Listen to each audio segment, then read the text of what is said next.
Safe streets, vibrant neighborhoods, successful business and commerce. These are things that make a healthy community. We are a diverse community, rural, suburban, urban. A multitude of languages and ethnicities, ages and experiences. We are a collaborative community. Public-private partnerships make us a model community that others want to follow. It is what makes us unique. It is what makes us strong. The employees of Kent County reflect our diversity and seek to serve our communities. People in this county, in this area, we wrap our arms around each other. We come together to collaborate, to solve problems. We're all working for the good of the whole. And I think that's wonderful. And you can see it. You can see it as you drive around Kent County. Our impact starts the day a baby is born and a birth certificate is issued, to protecting children from deadly diseases through vaccination, to the public safety and justice provided by law enforcement and the courts, to offering veteran services and caring for the elderly. Every day we work to keep our communities robust. I think if you are somebody who is interested in serving your community, in building a strong knowledge base and a good group of people to work with, then the county is one of your best employment opportunities out there. It's been completely rewarding in every way I could possibly explain for 26 years, and I feel like I grow every single day still today. Leading these dedicated employees, our 19-member Board of Commissioners and our County Administrator Controller, along with our elected officials and appointed department directors, placing emphasis on civic involvement, quality housing, vibrant neighborhoods, and strong, solid infrastructure to allow businesses to thrive. Professional, dedicated, collaborative, and innovative. Behind the scenes, collaboration between foundations, charitable organizations, nonprofits, for-profit businesses, public sector demonstrated through the county, the city of Grand Rapids, the townships, all the cities and the villages in our area. If we don't come together, then we will not have the strength that we have today, and I only hope to build upon that. Our aim is to make our communities the best they can be. We are involved in exciting development projects, sustainable recycling programs, and creative progressive prevention programming. We partner with elected officials, impacting policy ideas that become great achievements. We seek opportunities to reach out into the community and offer our services to help our residents make Kent County thrive. Our relationship is solid, both from a staff standpoint at the county level as well as the Board of Commissioners. And they understand what we do and the benefits that we can do for the community, and vice versa. We couldn't do what we do without the help of Kent County. While most of us are busy running our lives, Kent County's elected officials, administrator controller, and over 1,600 employees are serving the communities where we live our lives, so we can all have a place we are proud to call home. Kent County, its life well run.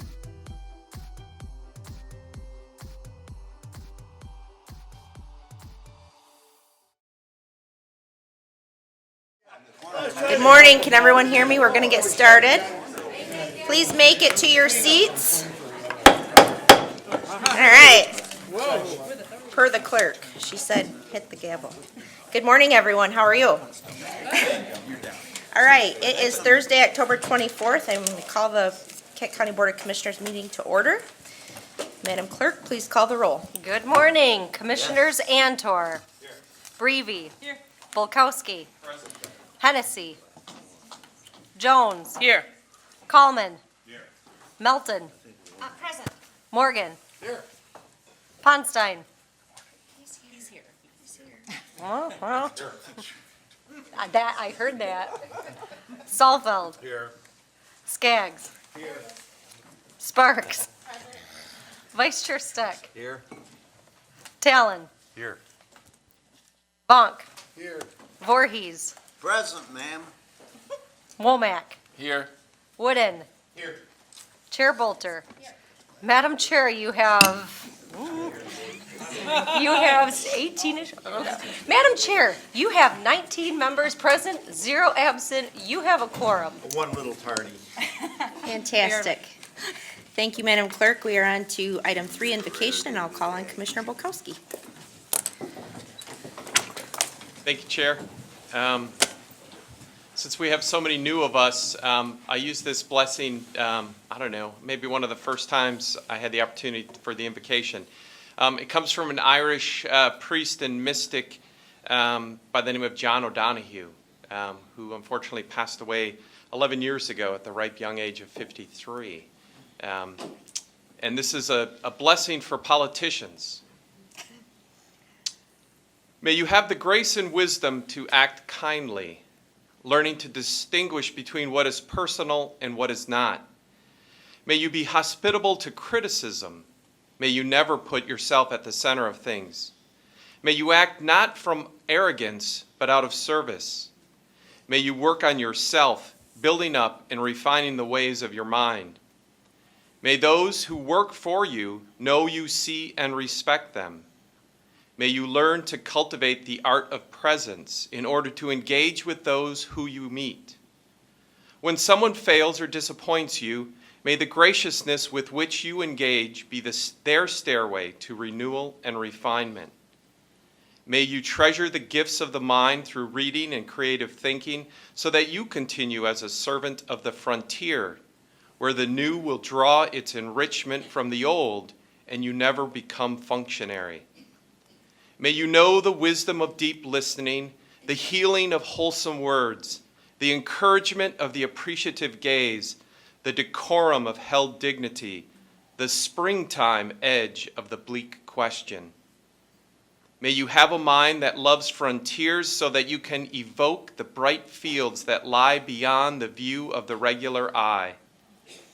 May you have good friends to mirror your blind spots. And may leadership be for you a true adventure of growth. Amen. Amen.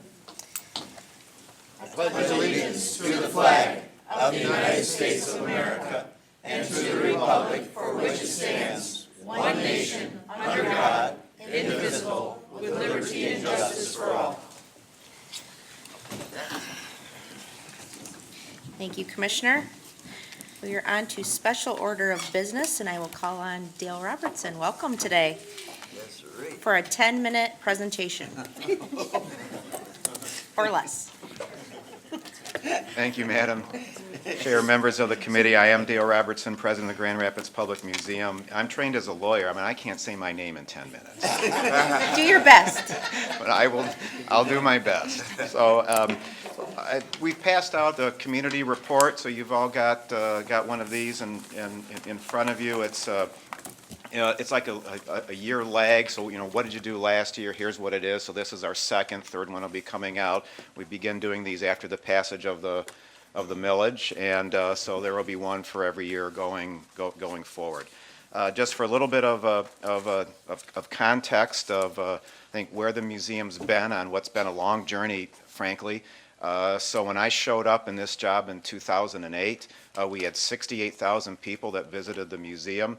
At the end of our last fiscal year, we're on the July to June fiscal year cycle, we had 258,000 people that visited the Grand Rapids Public Museum. So the community is, I think as my mother used to say, you've got to earn your keep in the community. I don't think we were, obviously, at one point, but I think we are gaining that ground back and being responsive and honoring the role that I believe we have to be at our core, in which we are an educational institution, right? So I think what I'd like to do in talking a little bit about where we are, what we're going, and how we're fulfilling the mission is to, like last year I talked about the toys exhibit, I want to focus on another project that really takes in the use of our collections.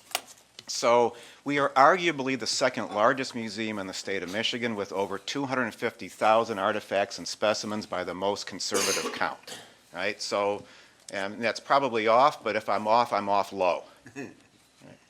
So, now, I grew up 8 miles from the Henry Ford Museum, Greenfield Village, which is the largest by far museum in the state of Michigan, but because it's almost like family, I can take a shot at them. Right? And I don't have any of the West Michigan humility either, right? So us, unlike them, right? Henry Ford bought about everything. 98% of what we've got donated by the people of West Michigan over the last 164 years. So the lawyer in me says there is an implied promise, an implied contract to use those collections to the greatest purpose, which I argue is education and inspiration. So to that end, we are breaking rules, and I love to break rules, all right, in the museum world by reclassifying objects so they can be handled and touched and used. All right, so now we've got 3 categories, Tier 1, 2, and 3. Tier 3 you can just hold, like, you know, this. Maybe put on gloves for Tier 2, and 1 you can't really touch. But we have a solution if there's a Tier 1 item that is really, really popular. So I'm going to pass around as I then tell the story.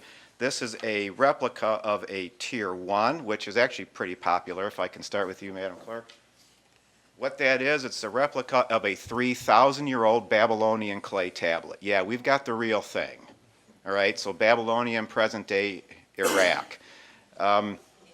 And what's really interesting, if we think about history, science, and culture, fits in your hand. Feels like an iPhone, doesn't it? Pretty close. All right, so we think Steve Jobs is a genius. He is, but really fulfilling a basic human need. It's a personal communication device. Actually, it appears to be a shopping list for either making bread or beer.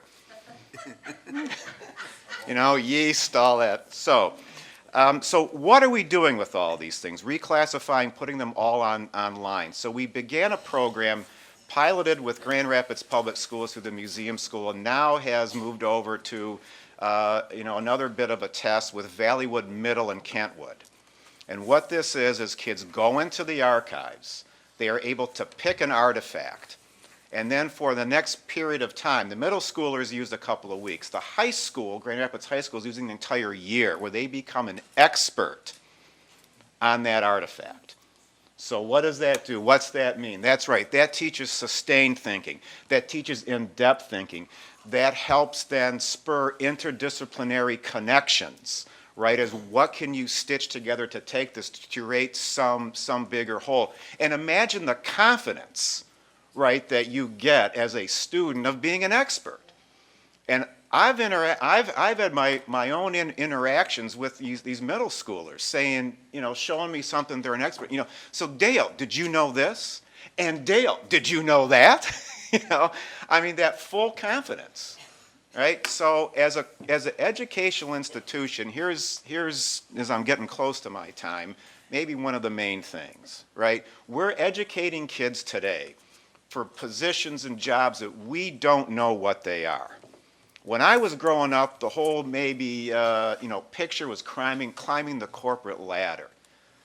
Our kids are going to be rock climbers, right? They're going to have to figure things out. So the skills, some core skills they need is communication, collaboration, critical thinking, be able to make connections between things that may not seem connected, right? And this vault project, we call it, the Grand Rapids Public they've created a whole class. They call it curation. So our own internal thing is vault. This vault project then helps in building those types of skills, right?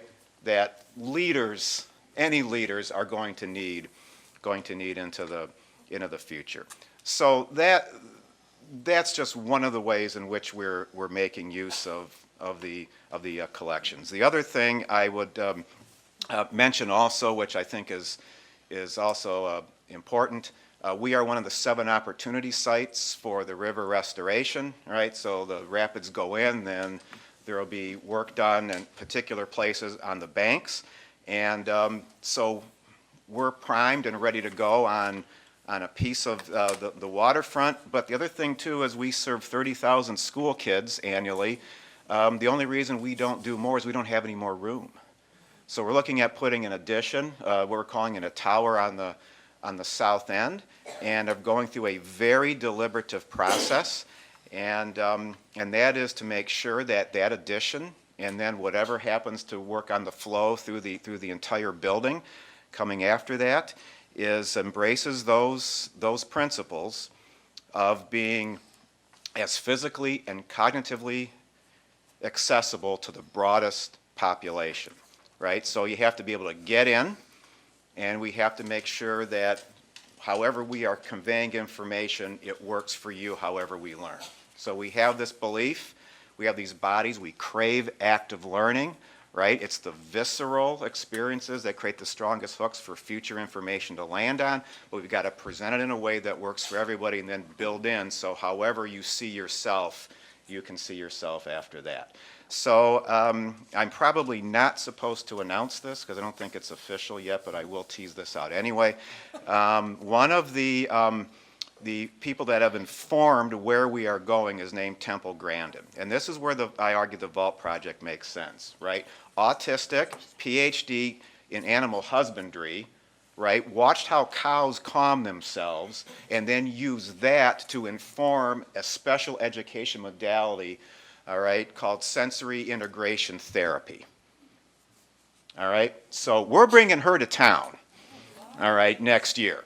So and then we'll have community conversations, partnering with the Diversity Lecture Series at GRCC. We'll work with our educators, other educators, right, to inform our educational program and our design of the building and those additions.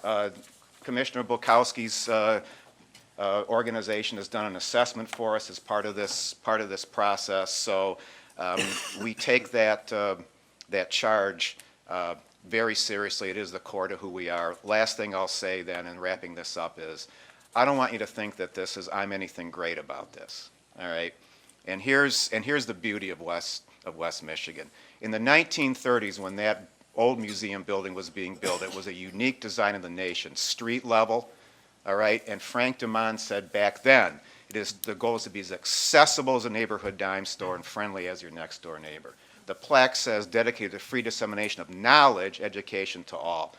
Members of the commission, we're just running Frank DeMond's playbook in the 21st century. It's who this museum is. It's our DNA. Thank you for the millage to allowing us the stability and able to grab and take hold of that mission that they have bequested us then for us to take forward. Thank you for having me today.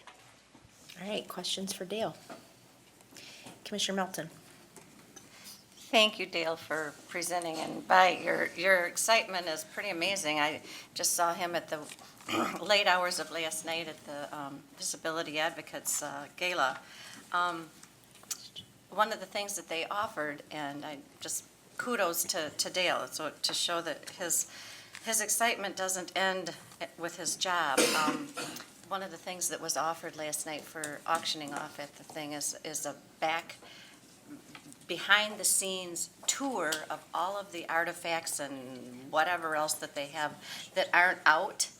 And to entice people, he actually added adult beverages in case it wasn't something that just you wanted to take for kids. And it elicited way more interest than, I'll be honest, I thought. Lots of people bid on it, and it was just very, very cool to see, again, someone in the community coming into something else that we support as a commission and offering that to just people who were there last night. So thanks, Dale. Commissioner Ponstein. Thank you, Chair Paulson. Dale, thanks for being here today. I'm on page 4 of your community engagement report. Could you expand on what's going on with knowledge stewardship, where it began, where it is, and what does the future look like? Yes, thank you, Commissioner. So we are the stewards of the Norton Indian Mounds, and really began refocusing on the mounds in the last maybe year and a half. We had an employee, Deb Muller, who was working on this project and passed away, and that was right in the midst of the whole financial thing. So we have, in working with the Native community and the Grand Rapids Community Relations Committee, we have then gone through a process of looking at the mounds and determining what steps need to be made to just first off mitigate damage there. And so actually Ron Yob, who's the chair of the Grand River Band of Ottawa Indians, is now a member of our board, right? And so none of us go out to the mounds without contacting Ron first and making sure that it's prepared properly and so forth. And so the native community has come in agreement that we would stabilize. So there was one mound that was in danger of actually falling into a gravel pit. And so that has been stabilized and protected in native plantings. Some are going in now, and some will be going back in April. There was an oil well that was in very close proximity, and the oil company, Goodale Inc., has agreed to cap the well. And so the well is capped. The equipment's been taken away. I think the path is going to be put back with native plantings, and now we are then in discussions then for what happens with the rest of the mound. Is it stabilization? Is there going to be some work done to say take out some trees that are in danger of falling, which may uproot? But those conversations are with the Native American community, and everything is done in lockstep. Members of the community, and of course with the city Community Relations Commission. The City of Grand Rapids does hold title to all the land, all the buildings, and all the artifacts, so it's very important that we connect with them too. Commissioner Steck. Thank you. Thank you, Chair. Good morning, Dale. Good morning. First of all, congratulations on being able to get an oil company to cap a well. I know that's an expensive process, and for them to voluntarily do that was no small feat. One of the things that some of us were concerned about when we went into this era of millage support is what impact that may have on your charitable giving as one of the legs of your support. And I noticed in your report it's at about 22%. Is it still strong, and is it growing? Thank you. Yes, it is strong. It is growing.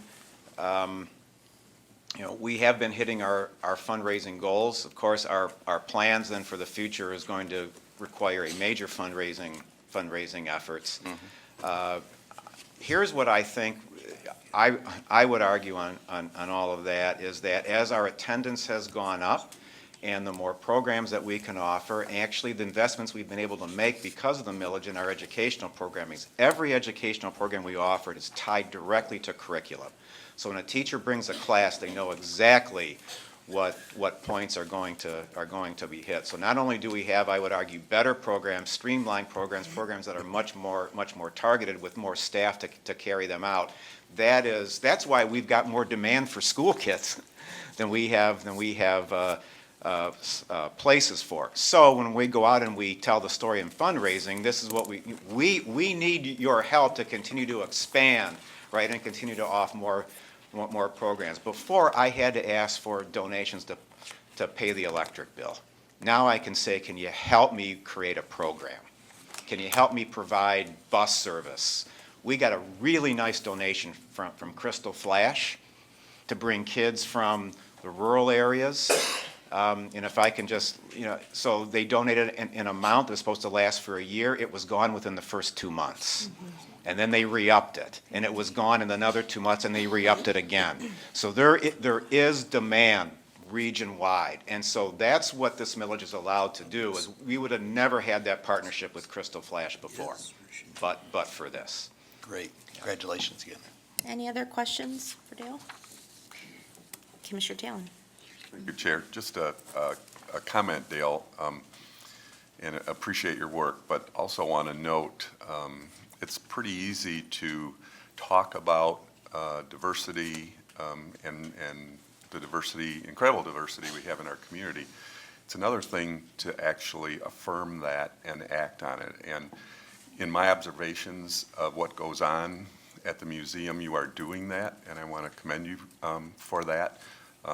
All the way from the programs that you have, the educational programs, the events that you sponsor. You look at your board membership. It's really important to walk that talk, and I appreciate the way that you do that. So thank you. Sure. So, Commissioner, I thank you for that. Yeah, we have really worked to increase the composition of our board. Again, the millage, just with that stability and our growth, presents new opportunities for us.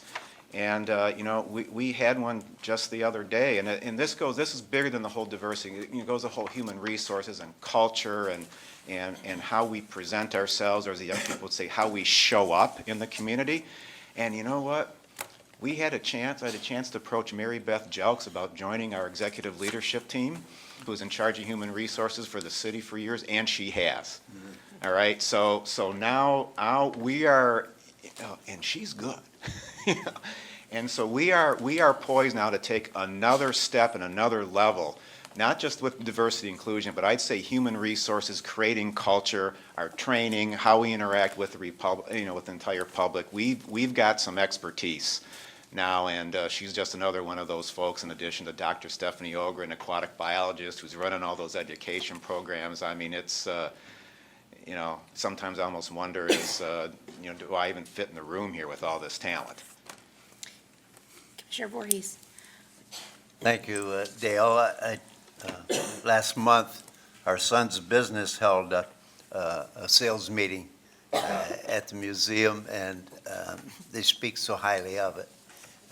And it's great to see that opportunity, as he brought people in from the 5 states that they cover, and they're so impressed with our museum, and so compliments and for the involvement that the business world can enjoy and find a good place to hold meetings, and so compliments in that arena as well.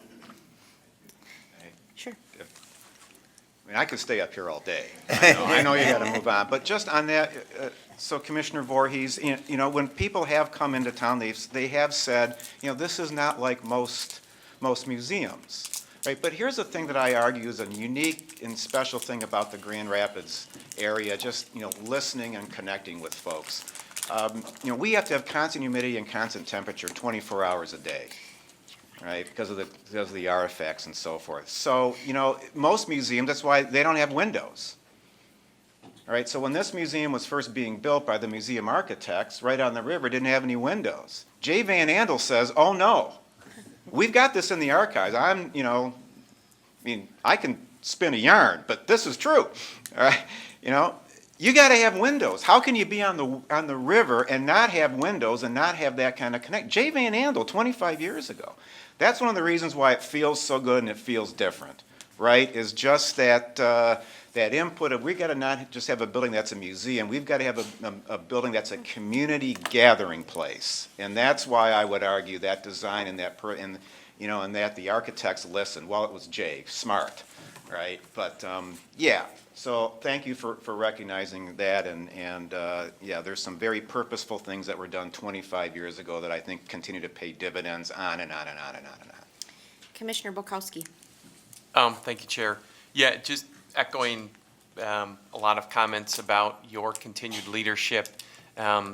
Just reflecting on my blessing that was aimed at us, but your leadership definitely echoes that, being at the frontier, and I don't know if it's my West Michigan humility or just being tired from last night, but wanting to, again, we as disability advocates work with a lot of folks, and very few, if any, again, have the excitement is too easy of a word, but just the way you are relentless on challenging us to challenge you. And so it's like, no, that doesn't sound frontier enough. Let's get out there and really be inclusive at all levels. So again, yeah, you challenge us more than we challenge you. So thank you so much for your continued leadership, and not being afraid to bring all those folks that can really add to that edge. So thank you. Any other questions today?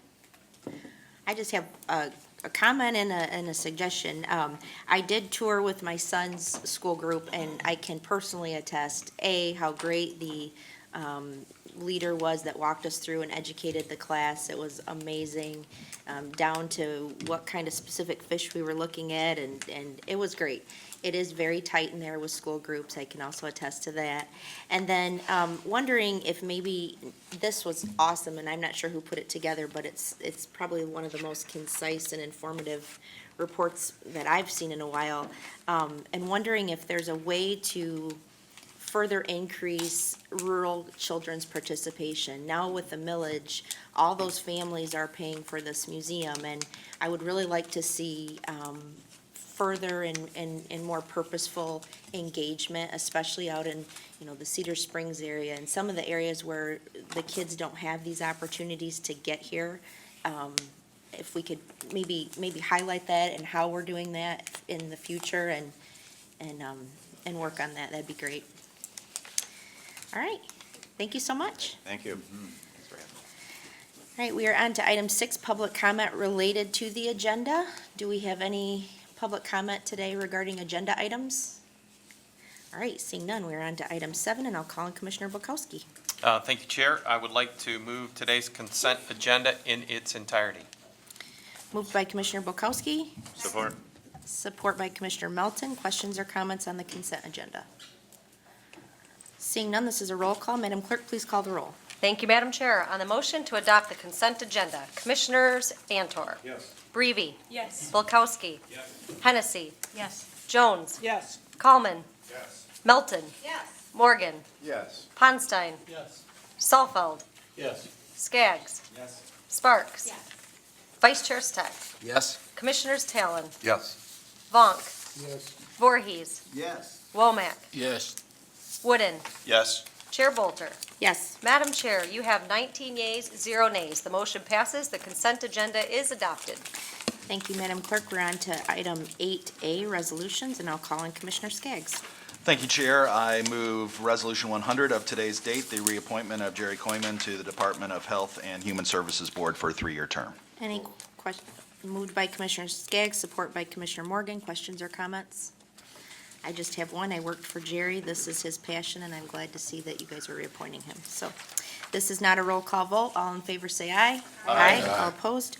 Motion passes. On to item 8B, Commissioner Skaggs. Thank you, Chair. I move Resolution 101 of today's date, motion to update the legislative policy priorities to include bail reform. Support. Moved by Commissioner Skaggs, support by Commissioner Steck. Questions or comments on this resolution? Commissioner Vonk. Yes, I voted no on this on Tuesday, not because I was against what this policy represents, but why it's coming before us. It's sort of dotted line to our board.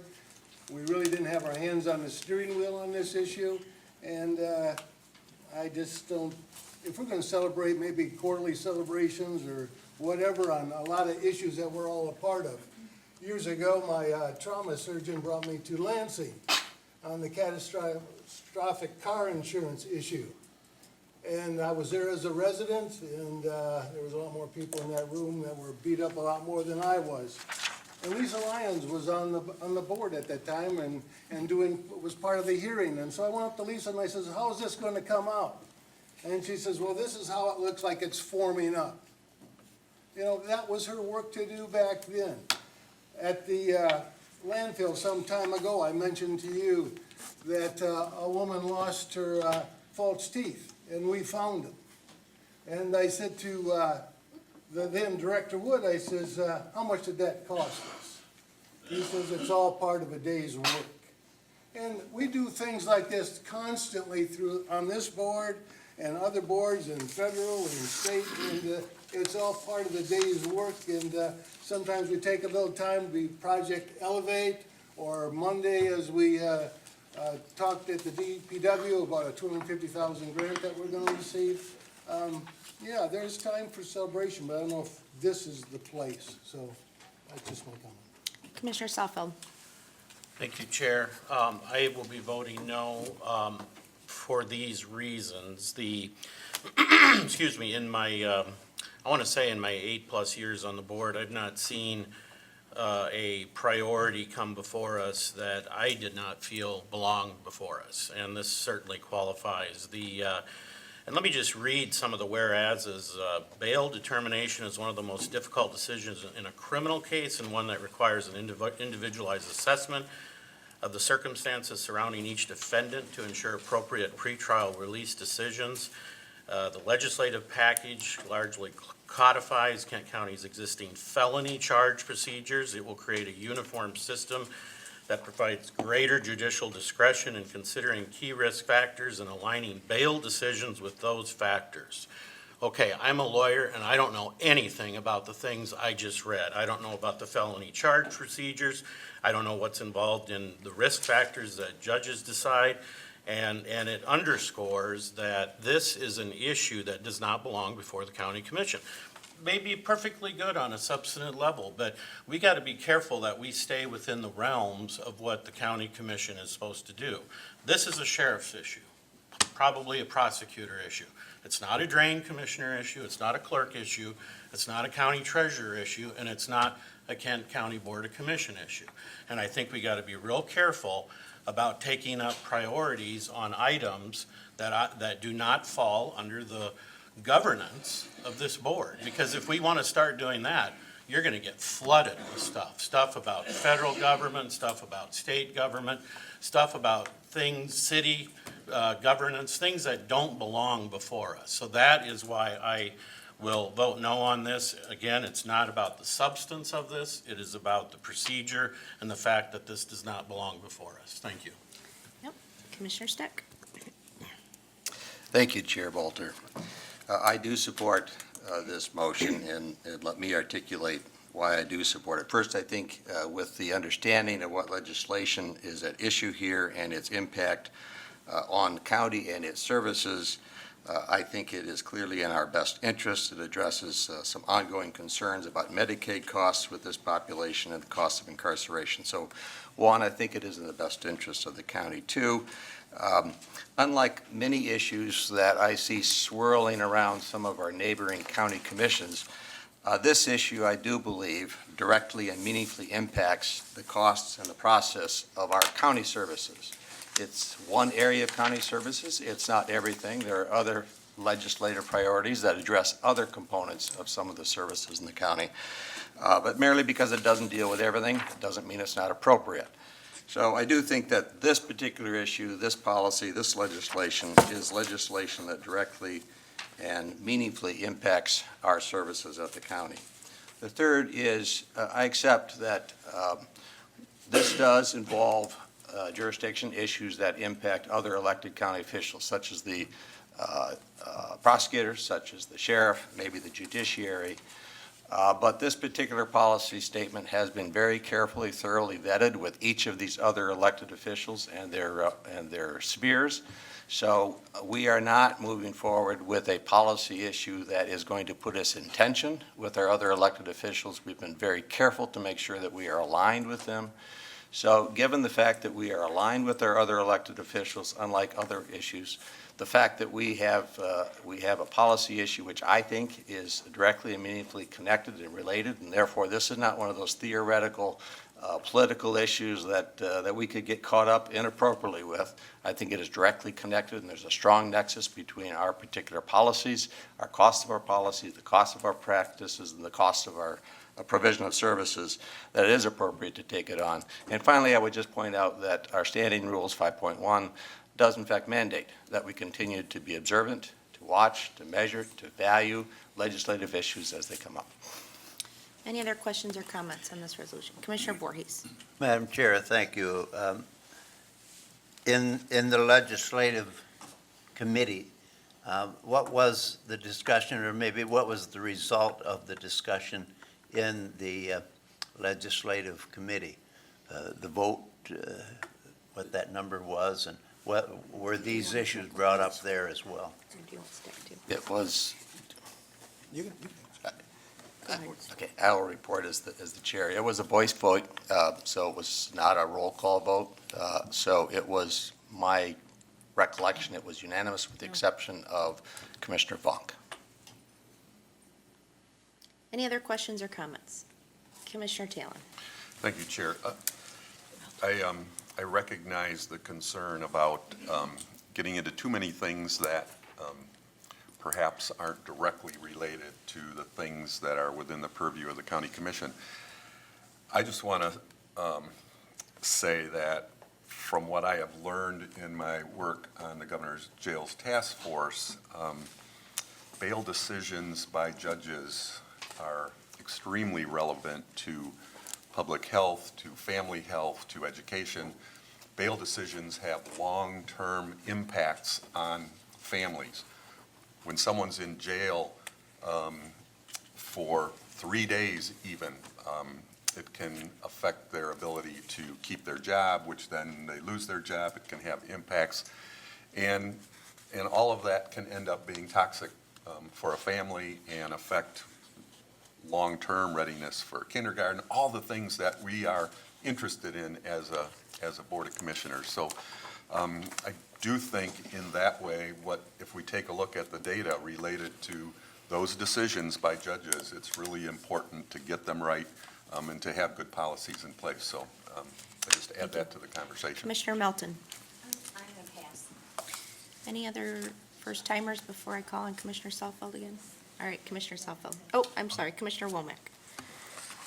Yes, I do believe we need bail reform, and I do think with the participation of the county when it comes to justice in this county and the concerns of our constituents, I definitely think it's a priority that we should be able to decide yea or nay on whether we support that resolution or the state priorities.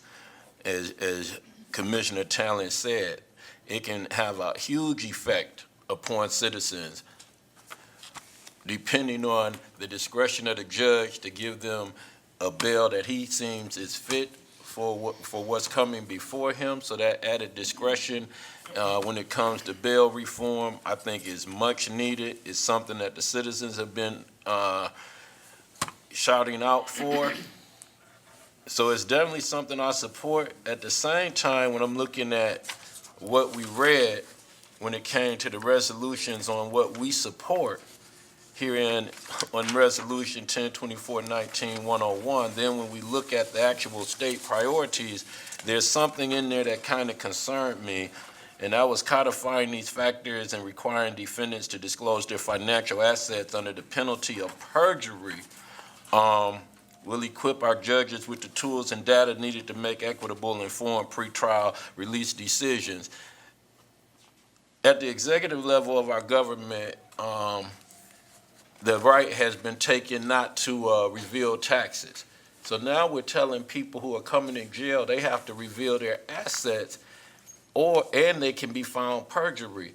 And when we look at some of the mental depositions of some of the people may come through the court system, when we look at the trauma, even being arrested if you are innocent, and you're trying to let someone know all your assets under perjury, and this might seem a little petty to those who haven't been on the other side of, been in a defendant's chair, but perjury is something I've had to talk to our prosecutors many times, because when you're talking to law enforcement, and perjury could be as simple as someone asking a mother who was convicted of perjury, because they asked did she discuss her son's case on Facebook. In our community, Facebook and Facebook Messenger are two different things, and the Facebook Messenger actually was proven to be a separate app from Facebook. I'm gonna hurry up. Okay. But she said that one little sentence on Messenger from 2 years before she was subpoenaed, and they asked, did you ever discuss it on Facebook? And she, out of everything she said in this long deposition, everything was true except she told somebody she heard her son might have been in a little trouble at the park, and that's a 5-year sentence. So when we say perjury on those assets, your mom gives you a ring or she dies and you get a ring or some jewelry, you forget to put that on there, that could be perjury. I'm very surprised that that's in there, and I did have to speak upon that for those that may not understand how important the penalty of perjury could be on some of these defendants. Commissioner Antor. Thank you, Chair. My only concern is it seems like we may be opening up a little can of worms, because we're voting here, a yes or no, on something we really have no purview over. I mean, these are decisions that are above my pay grade, and I don't want to open the door to groups coming in here and protesting our decision here when we don't have anything to do with the actual language within this. And to open up that door again and have people come in and blow up our meetings blaming us for something that is outside of our purview, I'm not comfortable with. Thank you. Any other first-time Commissioner Coleman? Thank you, Madam Chair. I would just request on this vote that we make it a roll call. Motion to make this a roll call vote. Do I have a second? Moved by Commissioner Coleman, support by, was that, oh, I don't need it? Okay. Okay, so this will be a roll call vote. Do we have further discussion on this? Commissioner Wooden. Thank you, Chair. First, I just want to make it very clear, I will be voting for this resolution. I'm thankful for the work of Chair Steck, Commissioner Skaggs, staff, especially Ms. Latham on crafting this legislative priority. I hear the conversation around precedent that might be set with this, but I'm recalling in our previous legislative priorities, we did accept that raise the age legislation in its core concept. Obviously, the details were not necessarily hammered out, was a legislative priority of us, even though that involved our sheriff's department and our judicial system. And it was because we saw how those decisions impact our ability to fund services. And in addition, the fact that even though they are different elected offices and they have different autonomies and different jurisdictions, they are still under the umbrella of county government. It's why we also have had funding priorities for our air traffic control tower. Even though that is under an independent authority, it is under the umbrella of the county. And so while I understand the concern about the precedent that would be set, I don't believe that we have reached that point. I believe that this clearly has an impact on how we fund our services. It has an impact on the constituents that we serve, and provides our judicial system with the discretion that they need. For that reason, I'll be voting for this, and thank you again. Any other first-time comments before I go to second round? All right, Commissioner Suffolk. Well, the umbrella of the county is not the test, because if that were the case, we could sign off and make decisions and make recommendations on anything. Hey, airport, we don't like your director. We make a resolution that the executive committee remove the director. I mean, that's where this stuff can go. There's comments about this being related to Medicare and how it impacts county services, but I don't see one thing in any of this language that gets into it. It's all about decisions that judges make, decisions about felony charge procedures, and so forth. And I just continue to say, I think we're straying outside of our territory here, and I think we're opening up a can of worms, and I guess maybe the ICE protesters were right to be in front of us. At the time, we said, you shouldn't be here because this is a sheriff's decision on whether or not how to handle the incarceration of people who are arrested. And you know, if umbrella of the county is the standard, if you can tie it into any little item involving the budget or something like that, then I guess it does belong here. But I don't think that's right, and I've never seen that in my 8 years. Everything that's been mentioned does have a direct connection to, and the other items have a direct connection to what we're engaged in. This one does not, and I think the language could not be more clear in explaining that. Thank you. Thank you, Commissioner Suffolk. Commissioner Vonk. Thank you, Chair. I'd like to ask council, what difference does it make if I vote yes or I vote no? What, on the outcomes? What will be the difference? Well, Commissioner, if I understand your question correctly, The outcome. if this is adopted by the board as one of our legislative priorities, then the administration will work to support these proposed bills as they go through Lansing. They would take it's my understanding, and Wayman jump in, but they would take an affirmative position with these bills as opposed to staying silent or a neutral type position. Yeah, that's usually how it works. Thank you. Yeah, correct. Commissioner Steck. Thank you, Chair. Let me first say that I certainly have immense respect for my colleague, Commissioner Salfield, though we may sometimes disagree. This apparently is one of those where we disagree.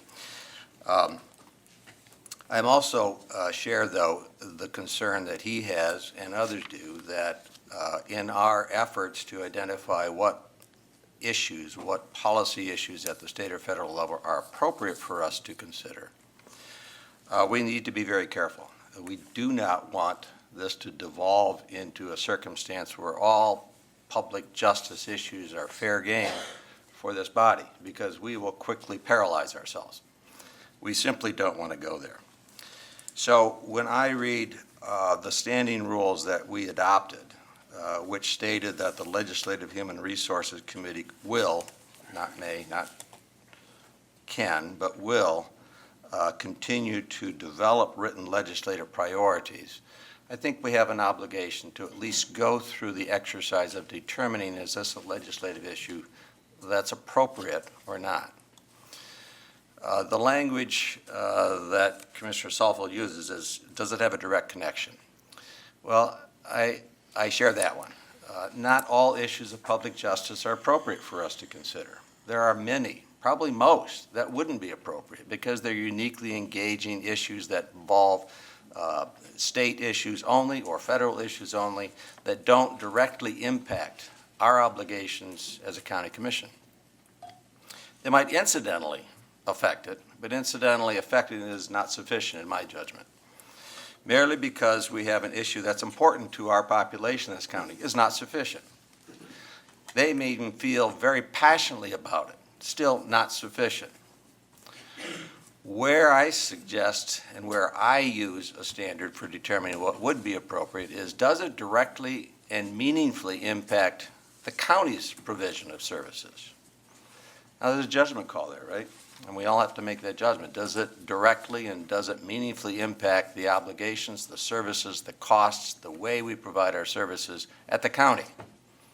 Not how does the state run its jail, not does it do this or that, but how does it impact what we at the county do?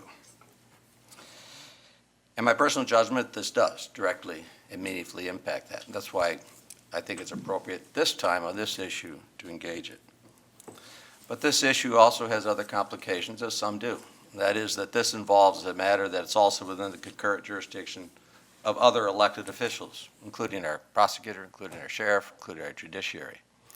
So I agree, we need to be very careful when we engage in a discussion of a legislative policy that impacts the responsibilities of our other elected officials.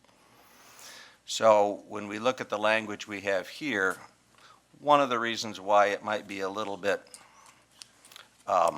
less than the smoothest of presentations is because we are being very sensitive to our other elected officials. So this policy does not come out of the blue. It has been carefully vetted, walked through word for word with these other elected officials, and has their endorsement and support. So to move in this particular issue, we are not taking on the tensions that I think you might with others. So again, underscore, I'm very sensitive to the fact that we cannot devolve into all issues that are always relevant for us to debate. We need to be circumspect, careful, and be very specific in identifying what is appropriate. But some we have already taken on. Some of them that, that we've already adopted might have elements that could have been contentious, but they haven't been.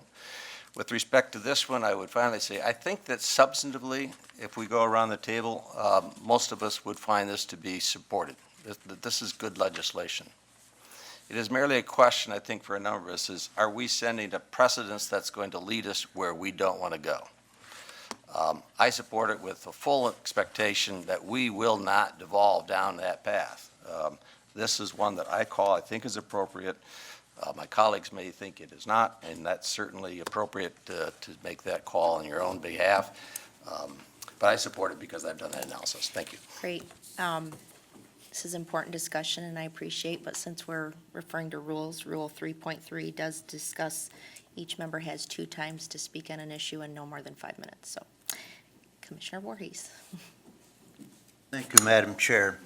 The first paragraph of the proposal before us says a bipartisan legislative package of bills was recently introduced in the Michigan legislature. I had the honor of spending 6 years in the Michigan legislature, and I've known where bills have been introduced that the person that introduced them, when they got done, wouldn't sign them. We don't know what's going to be in these bills as they go through the legislative process. And for us to say, maybe I would vote for something that said, I think a principle such as this or that would be one thing, but to come out and support a defined bill in the legislative process is foolish, because you don't know what the end product is going to be. So I'll be voting no on it, and if they want to come back with an idea, a principle, but not that we're tying ourselves to a piece of legislation that we don't even know what and how it will end up. So I'll be voting no. Thank you. Commissioner Morgan. Thanks, Madam Chair. I better turn my, I guess this is, when I look at legislative priorities, it's just that. And we're talking about a piece of legislation that's been introduced. We don't even know what the amendments are. We don't even know how this thing's going to come out at the other end, and we're going to put our stamp of approval on that and lobby for it? So I guess I'm a little bit concerned that the end product may not be anything that we could all agree on, because it's got to go through the process. And I guess as far as legislative priorities go, I think it's just that. At some point in time, you got to understand what's a priority of the county and what's not. So that's. Commissioner Bolkowski for the second time. Nope, first time on this issue. Thank you. First time on this issue. That's okay. I'll Apologize, it's been a Nope, long one. It's been a long one, and I'll try to keep it short. I mean, Wonderful. I mean, the reality is, I believe our priorities reference bills. They have to. And what I believe this process does is it makes it a priority so the administrator and his staff and our lobbyists can work on this.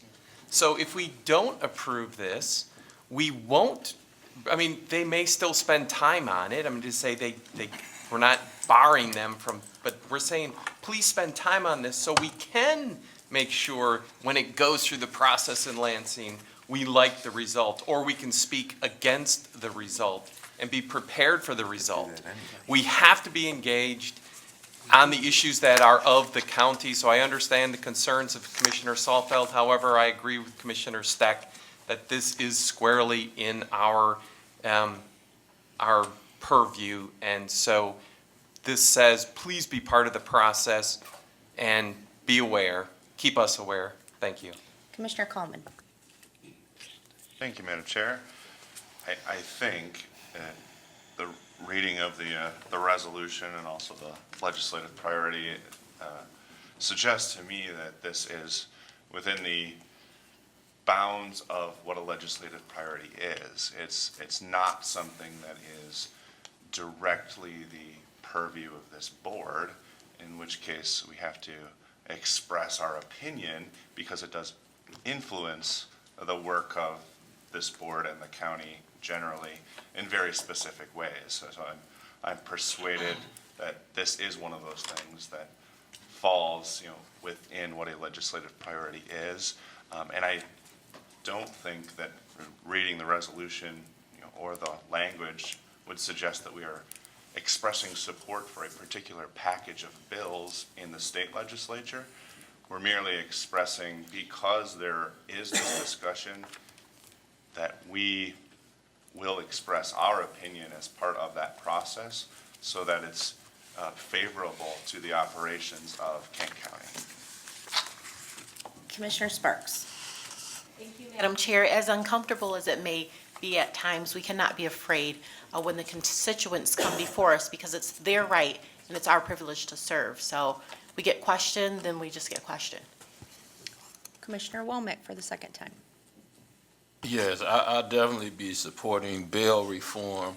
And when we look at our Kent County Jail, and we look at the time people spend there, we look at the money that is spent on bail, the money that is spent on our situation with incarcerated people, I don't know how we say that this is an item that shouldn't be in front of us. I don't know how some commissioners refer this to being in comparison to the federal agency ICE. It's a total different situation when we're talking about state citizens, county citizens here in Kent County. So I definitely agree that this is something that should be within our purview to at least have an opportunity to speak about. But I do respect everyone. It just simply comes down to a vote. For those of us that support it, yay. For those that don't, nay. But I definitely respect everybody's opinion. Thank you. Anyone else? Commissioner Antor for the second time. Sorry, Madam Chair, but my opportunity, I just, again, I have a lot of respect for both of the attorneys sitting on my right. I do. They both have gone through this. They both have compelling arguments either way. I just keep getting caught up on, I hate to compare this with the federal government, but I remember when Speaker Pelosi once famously said about healthcare reform, we'll read the bill after we pass it. And unfortunately, we didn't know what was in there until after it was passed, and it's come back to haunt us in many, many ways. And I agree with some of my fellow commissioners that we don't know what this thing's gonna end up as at the end. I really don't wanna support it because I don't know what I'm putting my name on, and that's not a good way to do business, in my opinion. So I don't think this is gonna affect this thing one way or the other, whether we vote yes or no. I do know if we vote no, we're erring on the side of caution. If we vote yes on it, we're opening the door to a lot of people coming in and saying, look what you guys did. And so for that reason, I'll be voting no. Thank you. Anyone else? Commissioner Hennessy. For the first time. Thank you. Commissioner Steck's reading on the Legislative and Human Resources Committee charge brought me to my standing role. And we are charged with, reviewing the proposed legislation that materially affects the county, and to direct the efforts of the county's lobbyists. And I think in many ways this does direct the efforts of the county's lobbyists.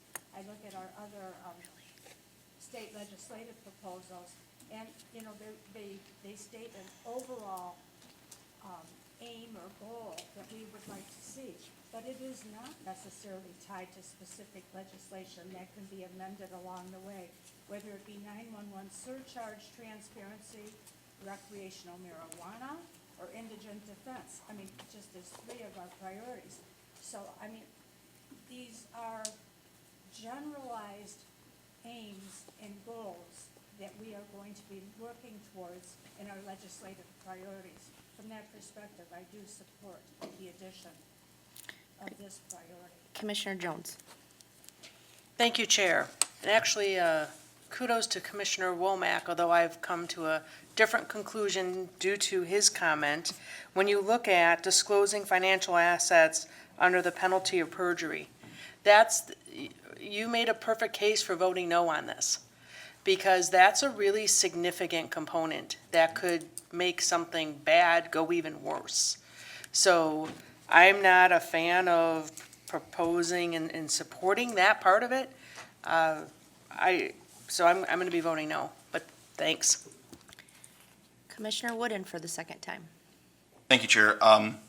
Frankly, most of my comments were already mentioned, but I would just emphasize the point that our position is on the general concept of bail reform with the details that were provided on the benefits of it, the factors that we value when it comes to judicial discretion. Details are called out in here, so I don't necessarily bear the same worry that the legislation itself will change, and as a result, we are tying ourselves to legislation that we don't support, because we are very clear with what we do support here within the legislative priority. And I trust the wisdom of our county staff, our county sheriff, our county prosecutor, and the other folks that were involved in this discussion that have a myriad of different opinions and different experiences on this matter. And again, I would just echo that I do believe it is within the confines of our focus. I had a constituent coffee hour 2 weeks ago, and a lady came to me asking if we would support a resolution involving the Federal Communications Commission, and I told her outright no. And it wasn't because I didn't empathize with her concern, but because that clearly was out of our purview.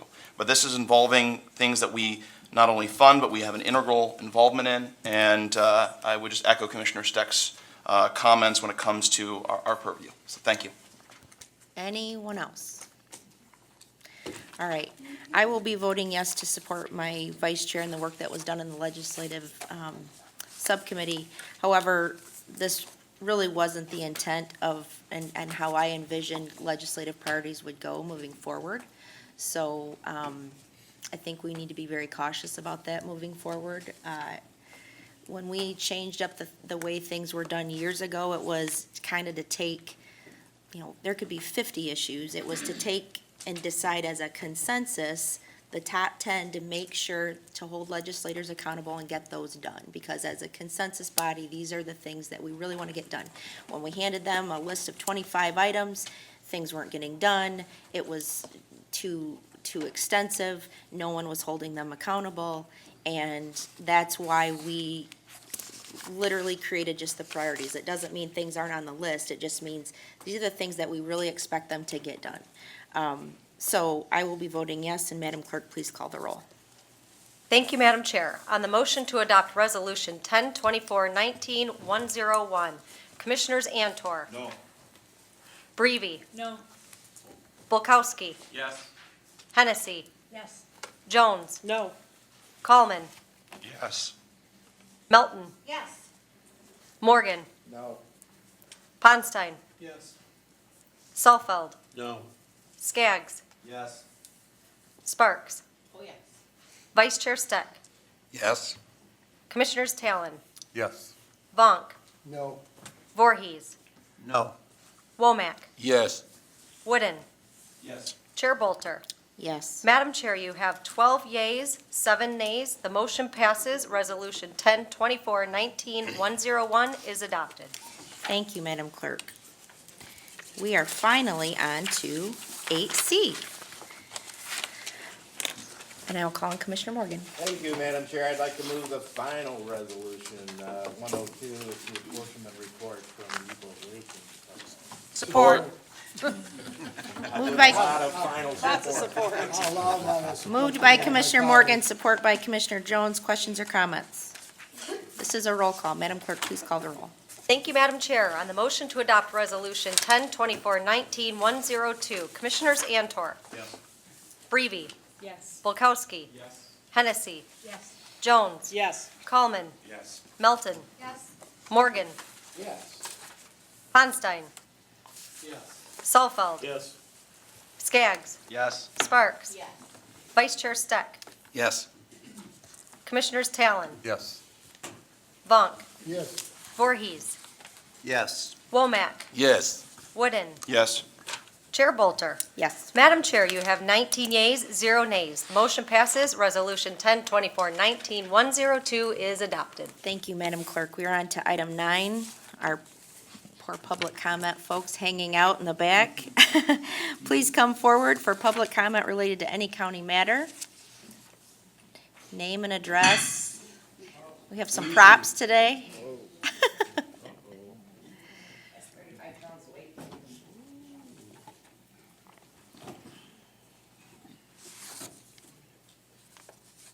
Hi. Don't collapse on us. I promise I Don't won't. collapse, Julie. We don't have the medical tech staff here to take It care wouldn't of you. surprise me if some of you guys are medical techs. I bet one of you is, actually. Yeah, but I'd faint. Yeah. I don't think I could hold that up. Welcome to the Board of Commissioners. Oh, thank you. So my name is Julie, and I live in Plainfield Township. I am very glad to hear from Commissioner Bulkowski this morning that being relentless about your passion is a good thing. And on that note, it's very nice to see you all again. I've missed you. In August, Animal Control was called to a Granville home about a puppy that was being kept in a backyard with chains that were hanging around its young neck. I sent you all a picture. Animal Control told that owner to remove the weights and instructed the owner not to use weights around a dog's neck. In September, the same dog was again photographed wearing 35 pounds of weights around its neck. A 5-month-old puppy, by the way, only weighs about 30 pounds. This dog had to drag more than its body weight, 35 pounds of weights, to get a drink of water or any food. Animal Control did not permanently remove that dog from the home, and it became clear that Animal Control was not going to permanently remove that dog from the home. The public was understandably outraged when that photo went viral on Facebook, and someone allegedly stole the puppy. And it was all over the news. I'm not sure if you guys saw it or not, but someone apparently broke in, home invasion, and took the puppy, supposedly. This owner was told not to hang weights around its dog's neck. The owner did not abide by that. They did it again. And my question is, on this second offense, why was the dog not permanently removed from the home? Because that would be considered animal abuse, I think, to pretty much any normal person, so I don't really understand what happened there. I've been told that animal control doesn't like to bring cases to the prosecutor because either they're not tried or judges just toss them. So what's the point of even bringing a case? So for this particular situation, we have photo evidence. We have a picture. I sent it all to you guys yesterday, yes? Thank you. So I'm wondering what we can do to help encourage our animal control to prosecute these cases and our prosecutor to try them. If they get tossed out by a judge, so what? At least we tried. And I think that that would set a precedent that animal control and animal abuse will not be tolerated in Grand Rapids. So as much as I would love to pass this around, if you would like to hold it afterwards, you certainly may. And I would like to speak quickly, as Commissioner Anter said, things that are within your all's purview. Can you guys stop animal abuse in Grand Rapids? No. And I get that. I appreciate you doing what you can to help provide support to those of us that are pushing for animal abuse awareness in Grand Rapids. And I am hoping that you can encourage our animal control and encourage our prosecutors to bring cases such as this, especially when we have photographic evidence. So, thank you very much. This is heavy. I am done. Thanks, Julie. Anyone else today? Welcome to the Kent County Board of Commissioners. Kind of tough going over there after that was pretty heavy right No there. props. But my name is DeAndre Jones, and I'm a local entrepreneur and hope to be a universal world changer one day. I'm just speaking on the medical cannabis thing. I understand that about 1,000 people in Kent County have HIV, I believe. And why I say that is because I'm a young black man and I like to dress kind of what people would say street or hood. Even though I come from that, I hate that people look at me that I'm just a street or hood guy. I believe I'm politically smart, even though I'm always not politically correct. But hey, that's another discussion. But I just wanted to speak on the fact that I'm a young entrepreneur. I'm trying to do great things for the community, try to do things at the county level, at the state level, just try to interact with people at all types of aspects of government, because I understand that one branch of government or one board of commission can't change it, but it takes a whole collective of people to actually make the changes that really need to be done around here. And so, as I'm dressed like this and everything else, I just want to speak on those entrepreneurs that may look streeter, just as hood as the craziest person in Chicago, but has the heart of Gandhi, has the heart of Mother Teresa that wants to be a servant in the community. Like, I would like people to look at me and one day potentially have the impact like Dr. Sebi had in developing maybe a cannabis strain. Now, I don't know if he developed a cannabis strain, but one of the things I've been working on is trying to develop something that can actually cure people. One thing about me is that I've never wanted to create something where I can just strictly make money over it, but I think I get more satisfaction from actually meeting somebody to say, hey, you created this and it actually helped me, it cured me, and that is more satisfaction than what I can ever receive from any type of material award or anything, to actually create something that will heal people. And so I just wanted to just put that out there just because I've been going to a collective of meetings and I'm just very passionate about cannabis. My house has been raided for it. I've gone through a lot of things about it. But I just wanted to say, like, at the county level, just because I know, like, health and public safety is a big thing, and I want to get into the cannabis industry, but I also want to work with you. So try to find that political standpoint where I can be able to influence both without looking kind of bad, if you understand what I'm saying. But I just wanted to speak on that in young entrepreneurs and just being able to potentially make change and eventually get into politics myself, where I can influence policies and maybe do criminal justice reform, where the state of Illinois has expunged 8,000 records, but the state of Michigan invests more in the prison than education, and that is very sad to me. Thank you. I appreciate it. Thank you. Welcome to the Kent County Commission. Thank you. It's my first time here, and I'm a constituent of Commissioner Talon's. Can you give us your name and address, please? Yep, my name is Julie Bukema, and my address is 145 Alger, Grand Rapids, Michigan 49507. And I would just like to request that each of you read the email that Julie sent you yesterday. I have been a foster for dogs and cats for many years, and I would encourage each of you to foster an animal, especially one that has been abused, so you can have your mindset changed about this issue. I've spent weeks getting a dog to trust humans again. And I've held dogs as they've had to be euthanized because they were too far gone. These animals need our help. We won't be going away, we can't. But we are here to help however we can. So please let us help you work on this issue. Thank you. Thank you. Anyone else today for public comment? Come on up. Welcome to the Kent County Commission. Thank you. Michael Scruggs, Grand Rapids, Michigan. I'm glad to be here today. Thank you all that voted for bill reform. To you all who did not vote for bill reform, I understand that the language is circumspect. I also understand that the line items don't get specific when it comes to jurisdiction, but it is a legislative priority. It is something that you all should undertake. Why? Our jails are filling up, but crime is down. So many of those individuals are there because they cannot make bail. Many of them are there because the disparity in our legal system. They are not getting adequate due process. They are there because there is a double standard in our legal system. Well, one of the solutions that we can look at is collaborating with law enforcement agencies. Maybe we should move from citation instead of incarceration. Low-level crimes. Those municipalities within our county can find new ways of doing business. They don't have to lock everyone up. They'll save thousands of dollars if we went from citation instead of incarceration. The man hours that it would save. It would lessen the jail population. The county wouldn't lose any money running the jail because the state is closing many of the prisons, and we can contract with them to bring those prisoners here and transition them on the way in, and they can spend that money with us.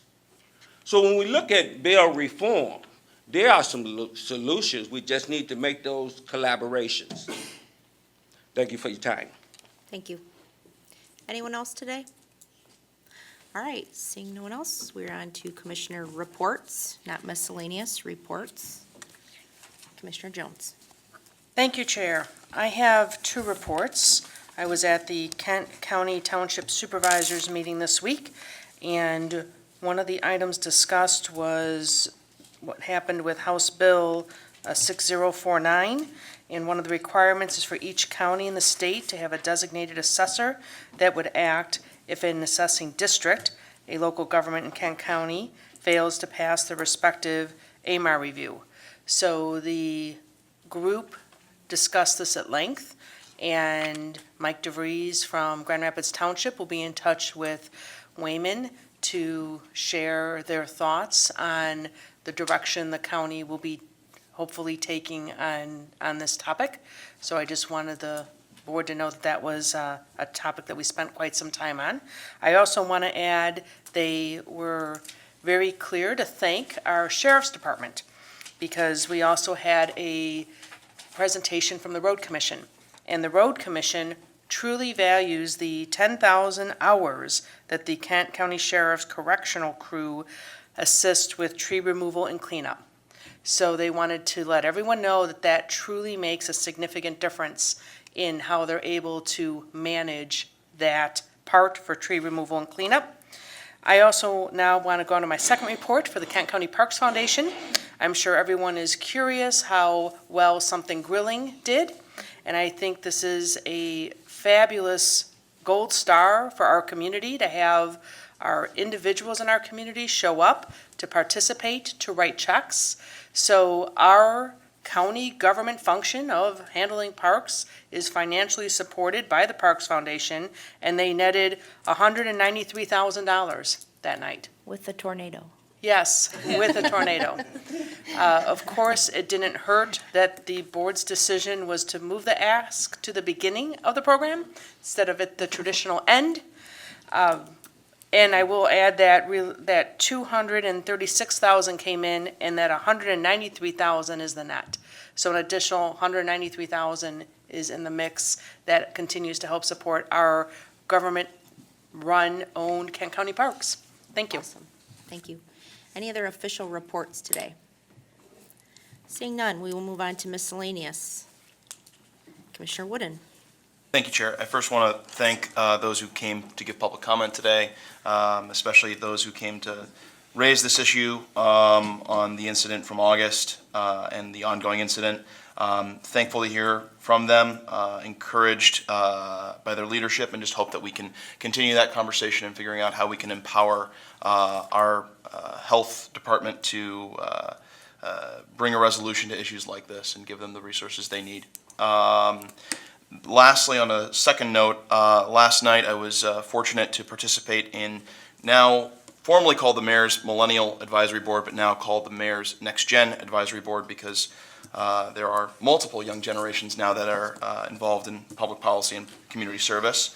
It involved a panel involving myself, Mayor Bliss, Luis Avila from Varnum and the DDA, Megan Saul from the City of Wyoming, as well as Christian Grant, our Public School Board President, and participated with a group of 80 some odd young people south of 35 involved in community service throughout this region, not just in the city of Grand Rapids. And to anyone who has believed before that young folks are not interested in community service or public policy, I'd just say look at that photograph, because frankly it was an inspiring group of folks that want to get involved. I encouraged a number of folks to look at our website for the next time we have board vacancies, and hopefully we'll continue to see new leadership popping up from that. Thank you. Commissioner Melton. Thank you, Chair. I have two very quick, just a wonderful example again of our private businesses that choose to become involved in our public education. Steelcase has just given Kentwood a grant of $130,000 to try and enhance families' involvement, and I don't have all the specifics. I'm sorry I couldn't bring it up on my phone, but just again, it just always warms my heart when I see our private sector reaching out to the public schools and realizing that, in fact, there is a good collaboration that can be done there. So that was very exciting. And of course, it's in Kentwood, which is even more exciting for me. The second one is, too often I think we sit here and we have lots of great discussions, and they're wonderful, but we don't always appreciate who we are as persons. And we have someone here who is very visible in the community. He's very engaged, he's involved, he's extremely educated, he's very approachable, and he is very, very well respected among all walks of life in Kent County. And as far as I'm concerned, it is an honor to serve with members such as Dave Bilkowski. I went to the Disability Advocates dinner last night, and it's absolutely overwhelming when you have people that come up and say, you are so lucky to serve with persons that are so involved in the community as he is. So I thank you, Dave. I thank Disability Advocates for what they do. And so this morning, some of you came to my mind, whether you wanted to or not. One of them was you, Diane, because you know what? I absolutely, positively agree with you. We have got to change our restrooms on this floor. It is unconscionable, if I say that word right, that we do not have a handicap accessible bathroom on our floor. There is absolutely no excuse for that, and I would really like to encourage whatever it is that I can do to be part of that solution. I would love to be on that task force, whatever it takes, so that anybody and everybody can come through this door and not have to go all the way downstairs to the first floor if they need those facilities. Harold, you were on my mind because one of the things that that was voted or was auctioned off last night was to get to go behind the scenes at the zoo and feed the penguins. And so I am going to get to go and feed the penguins. I'm so excited. And then the other is our sheriff's department. My goodness, I think anything I've ever been to, I have seen someone from the sheriff's department there, and that just speaks so highly.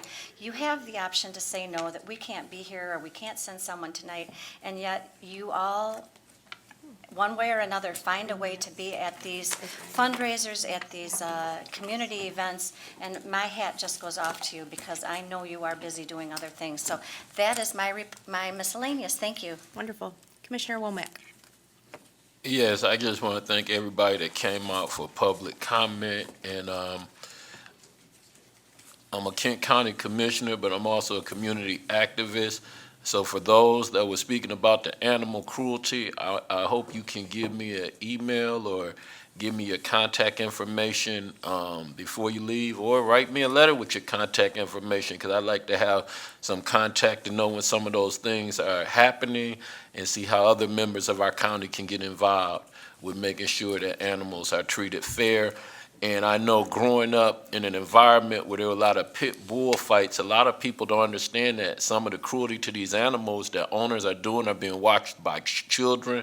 Then they mimic it, and it also affects how children will treat other children, because we were affected by the pit bull fights. It wasn't uncommon for us to watch those fights and then turn around and be wrestling with each other later, and considering it some type of fun. So it can be neglectful to the entire house, and there's no telling what someone else, what neglect may be going to human beings from someone that would hang weights around the neck. I could be totally off, key on that, but we need to be more vigilant, and I like to get involved as an activist on that. To D. Jones, who came in here today, I would really like to mentor you and walk with you if you would allow me, because you remind me of myself 20 years ago, and it's funny, last night I was thinking about myself 10 years ago, 20 years ago, and I said, I was crazy. Not saying you're crazy, but I just see how the same goals, the same passion, the same hunger, but as it became refined as I grew, and I still was able to do, I had the same dreams as you. I want to help the youth. I want to help children. I had entrepreneurial goals that I did achieve, but they didn't end up exactly the same way I thought 10, 20 years ago. And I'm just glad that I had people that could mentor me and walk with me, and people that believed in me, even though I was a dangerous person to get close to 20 years ago. When I look back, like, who would risk getting close to me? Because I had a lot going on, but not saying you're exactly like me, but the passion and the goal to help the youth. So I definitely would like to get in contact with you, and I just want to thank even some of my mentors on this board. You know who you are, and they're both Republicans and Democrats. People who reach out to me during tough times and help me through those, whether it's an act of kindness, advice. People who mentor me on things since I've been here these 4 years. So all through life, we continue to be mentors. So I want to thank my fellow county commissioners that do step up and help me along the way to grow. Commissioner Hennessy. Thank you. There were many competing things for our attention last night. I happened to attend the Eagle public hearing, Eagle being formerly called DEQ. And it had an informational session, a Q&A, and then a public hearing on what is a consent order on Viant, a company that uses ethylene oxide to sterilize medical equipment. And I would particularly like to note that the Kent County Health Department has been very involved with the surveillance that has gone on the air emissions of this chemical into the community, and they were there last night and have really worked hard to do a cancer survey, which has certainly been non-conclusive in terms of being able to prove any cancer as a result. that just is what it is because it's very hard to do. But I would like to note that the Kent County Health Department has been very involved. I also would note that as there is a consent order that would call for this company to pay $110,000 worth of fines. And just as a point of interest, those fines would go just to the state of Michigan general fund. And there is really no provision where groups that are found at some fault for their money to come back and to help that community. And in this case, the community is one that is a federally recognized community of need through its poverty and its crime rates, and, has also suffered now, under these excessive air emissions of ethylene oxide. And so, it's sort of it is a difficult situation, and as it stands right now, there is nothing that can be done. Thank you. Commissioner Jones. Thank you, Chair. Just congratulations to experienced Grand Rapids leader and President Doug Small on being named to the Grand Rapids Business Journal's 200 list of region's most powerful business leaders and executives. And Mike Gusfather. Thank you. So we might as well give two shout-outs for that, so thanks. All right. Any other miscellaneous today? Commissioner Ponstein?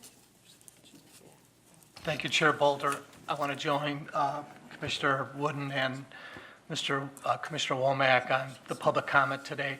I think it shows the example is that there's a lot of things that go on in the county that affect a lot of the people that we represent. Maybe it's not in our direct wheelhouse, but when government's a problem for any of our residents, we should advocate for them.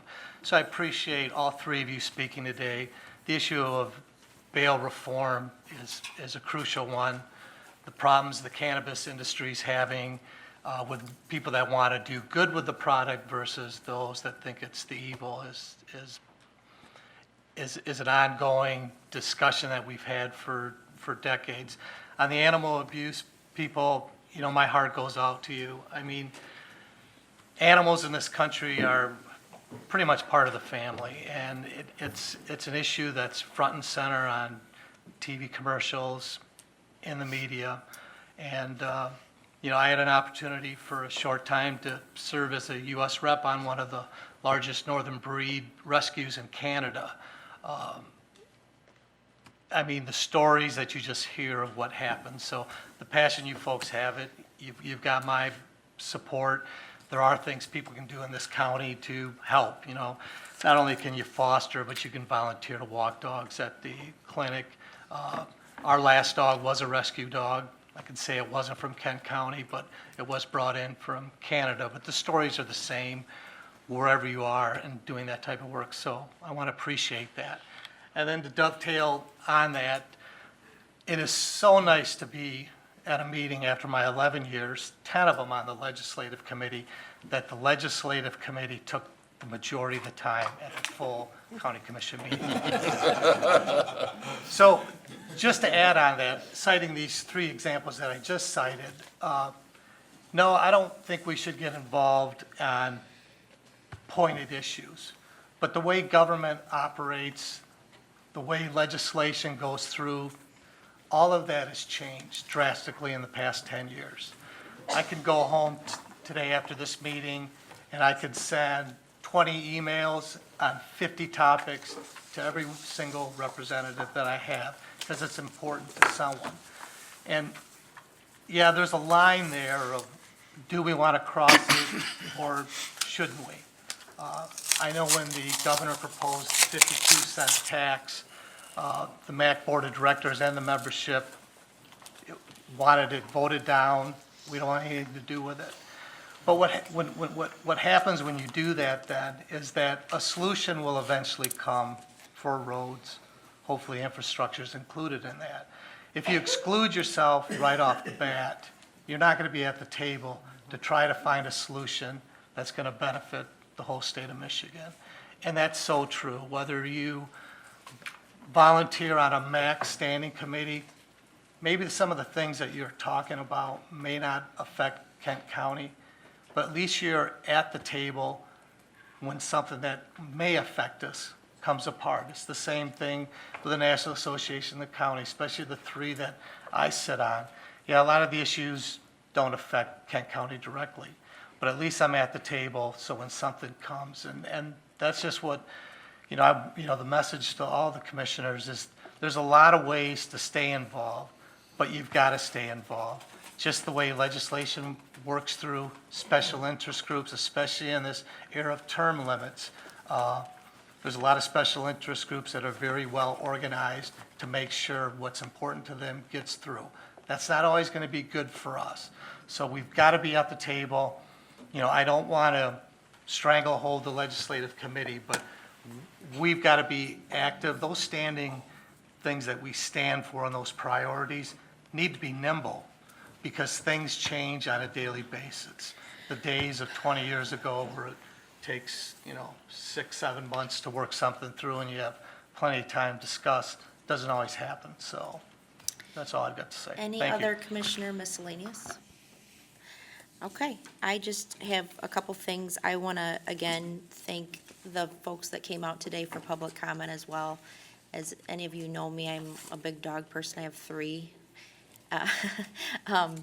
But I do know that your work is very difficult and it's very emotionally challenging, and anytime a group of citizens comes to highlight something we need to fix within any of our departments, I think we need to be open to looking at that, and we need to constantly process improve, and we need to focus on being the best and not mediocre. So I appreciate you highlighting these issues, and moving forward, we will continue to do what we can to make that department and all of our departments the best we can do. I hope everyone shares that vision for all of our county departments. I also want to know a scheduling issue for November with Thanksgiving. Our meetings will be the 1st and 3rd, not the 2nd and 4th. So just note that on your calendar. And I will call on Commissioner Bukowski for a motion to adjourn. Thank you, Chair. I move to adjourn, subject to your call, to Thursday, November 7th, 2019, at 8:30 a.m. for an official meeting. Moved by Commissioner Bukowski. Support by Commissioner Womack. All in favor, say aye. Aye. All opposed, we are adjourned.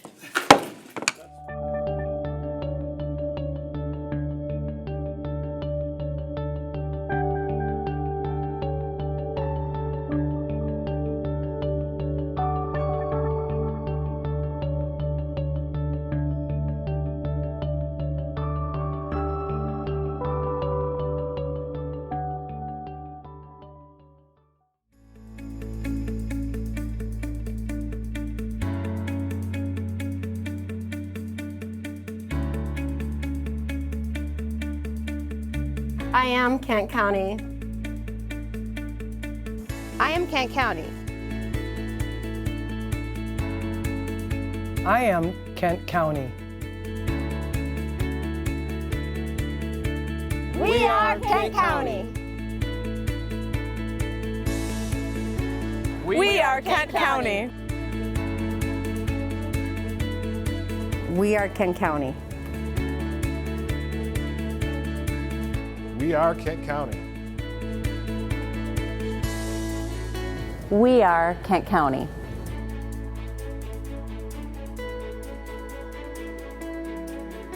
We are Kent County.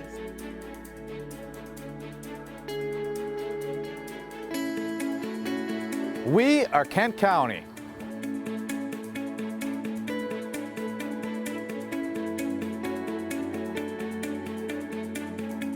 Bayard, Kent County.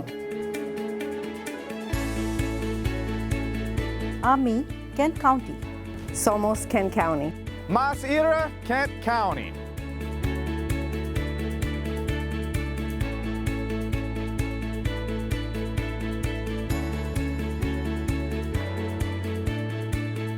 We are Kent County. We are Kent County. We are Kent County. Oh, yeah.